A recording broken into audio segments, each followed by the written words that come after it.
इंदौर शहर में 10वीं में पढ़ने वाली 16 वर्षीय लड़की का पबजी खेलते समय पंजाब के एक लड़के से प्रेम हो गया। 1.5 साल तक दोनों के बीच बात होती रही। 31 अगस्त को लड़की फ्लाइट के जरिए प्रेमी से मिलने के लिए पंजाब पहुंच गई। परिजनों ने मल्हारगंज थाने में नाबालिग के अपहरण का केस दर्ज कराया था। पुलिस जांच में पता चला कि लड़की की एक युवक से 1.5 साल से बात चल रही थी। उसकी लोकेशन अमृतसर आई। पुलिस समझ गई कि मामला अफेयर का है। इस पर तत्काल लोकेशन ट्रेस की गई। 8 सितंबर को पुलिस पंजाब के लिए निकली।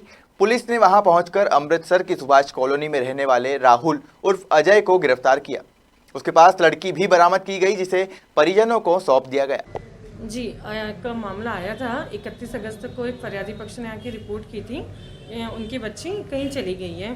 जब हमने उनके बयान लिए, उनसे पूछताछ की, पहले यहाँ एफआईआर हुई। एफआईआर के बाद हमने उनके बयान लिए तो उनकी मम्मी के द्वारा बताया गया कि वो अक्सर पबजी खेलती थी और पबजी खेलते ही उसकी दोस्ती एक व्यक्ति से हुई थी जिसका नाम राहुल था। और वो मुझसे कहती भी थी कि मम्मी उसका जन्मदिन है, मुझे उसके जन्मदिन के लिए जाना है। तो मैंने उसको जाने से मना कर दिया था। तो हो सकता है, हमें शंका है कि वो वहीं पबजी वाले दोस्त के साथ चली गई होगी। फिर हमने लड़की की कॉल डिटेल निकलवाई। कॉल डिटेल के माध्यम से लड़की की लोकेशन अमृतसर की आई। अमृतसर में जिस सबसे ज़्यादा उसकी लास्ट लोकेशन पे जब उसने बात की थी, उस नंबर की संदिग्ध के तौर पे हमने लोकेशन निकलवाई तो उसकी भी लोकेशन अमृतसर की निकली। हमने वरिष्ठ अधिकारी को जानकारी दी। वरिष्ठ अधिकारी के आदेशानुसार एक टीम गठित की गई यहाँ से 4 लोगों की। वो टीम गई अमृतसर। लड़की और लड़के दोनों को दस्तयाब किया गया वहाँ पे। उनके 161 के बयान वहाँ पे लिए गए। उसके बाद में दोनों को लेके वापस इंदौर मल्हारगंज थाने पर आए, ट्रांजिट वारंट इशू करवा के।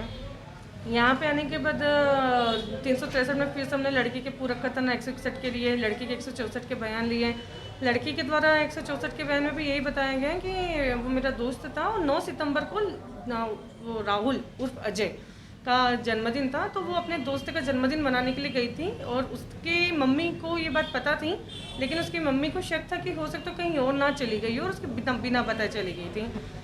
उसके साथ उसके 164 के बयान के आधार पर उसने बताया कि उसके साथ कोई घटना घटित नहीं हुई है, अपनी मर्जी से गई थी, वो अपनी मर्जी से वापस आई है। चूँकि जब लड़की के परिजनों से बातचीत की कि उनके परिजनों ने उससे भी यही कहा, लड़की के परिजन ने अपनी बच्ची से बात की, उनके द्वारा भी यही बताया गया। जिसके बाद में लड़के को हमने यहाँ से जेल दाखिल किया और शायद उसकी जमानत भी हो चुकी है। लड़के अपने घर परिजनों को सौंप दी गई है। मैम, इनकी मुलाकात पबजी खेलते हुए ही दौरान हुई थी? पबजी के दौरान पबजी गेम खेलती तो उसी दौरान उसकी 1 से 1.5 साल पहले मुलाकात हो गई थी। 1 साल लगभग हो गया होगा। ठीक है, आपका नाम बताइए। उप निरीक्षक मीना चौहान, थाना मल्हारगंज, इंदौर। इंदौर से निखिलेश सोलंकी की रिपोर्ट।